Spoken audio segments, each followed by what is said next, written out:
আমি মন ভাঙেনি, বাট আমার মন অনেকবার ভেঙেছে। কিভাবে সেটা? মানে হয়, অনেক সময় হয়, মানে আমরা তো যেটা চাই না সেটাই লাইফে বেশি হয় এভাবে হয়তো।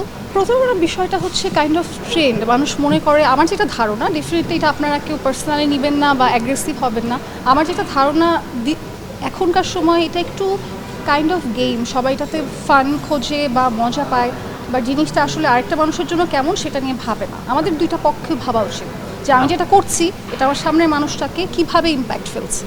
একদমই নর্মাল বিষয়, একদমই নর্মাল বিষয়, বাট আমি ভেঙেছে আমার মন, হয়তো সেও জানে না এটা ভেঙেছে, বাট ভেঙেছে। মন ভাঙাটা, কমিটমেন্ট না রাখাটা, এটাকে আমি মানে অনেক বড় অপরাধ হিসেবেই দেখি। না, আমার একটা সময় নেই অভিশাপ দেওয়া, তার নামও ভুলে যাবো কয়েকদিন পর ফর শিওর, এতটুকুই মনে থাকবে মন ভেঙেছিল।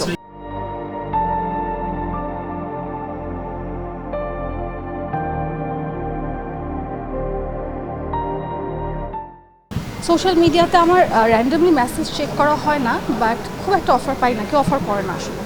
আমি আসলে রিয়েলিস্টিক চিন্তাটা লাইফে এখনও করতে পারিনি, বাট আমি করলে অবশ্যই জানাবো। আমি আসলে জানি না, মানে এখনও দেখা যায় যে আমি নিজেও ওই রকম ইনকাম করি না, দেখা যায় আম্মু আব্বুর উপরেই চলি, সো আমার আসলে এই ক্যালকুলেশনটা এখনও লাইফে করা হয়। আমরা অনেকভাবে দেখতে পারি একটা জিনিস, বা অনেক ওয়েতে চিন্তা করতে পারি। এখন অবশ্যই আমাদের কালচারটা আমরা ফলো করব, বাট আপনি ডেফিনেটলি শুধু বাংলা বই পড়তে পারবেন না, আপনাকে ইংলিশ জানতে হবে বা অন্য কালচার সম্পর্কে জানতে হবে।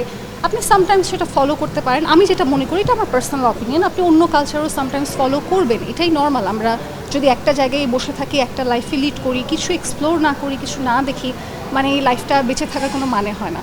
সো অনেক সময় এটা হয়, অনেকে হয়তো সেটা নর্মাল নিতে পারে না, বাট আমি নর্মালিই দেখি যে সামটাইমস আমি আমার কালচার ফলো করব, সামটাইমস বাইরের কালচার ফলো করব, এটাই নর্মাল। সিনেমা করার ইচ্ছা আছে, আমি যখন প্রিপেয়ার হব তখন আই থিঙ্ক একটা স্টেপ নিব। না, প্রস্তুতি রাইট নাও নিচ্ছি না, রাইট নাও আমি প্রিপেয়ার না, আমি কিছুদিন ভিজুয়ালে কাজ করি, যখন মনে করবো যে না আমি রেডি, তখন ট্রাই করব, বাকিটা আল্লাহর ইচ্ছা।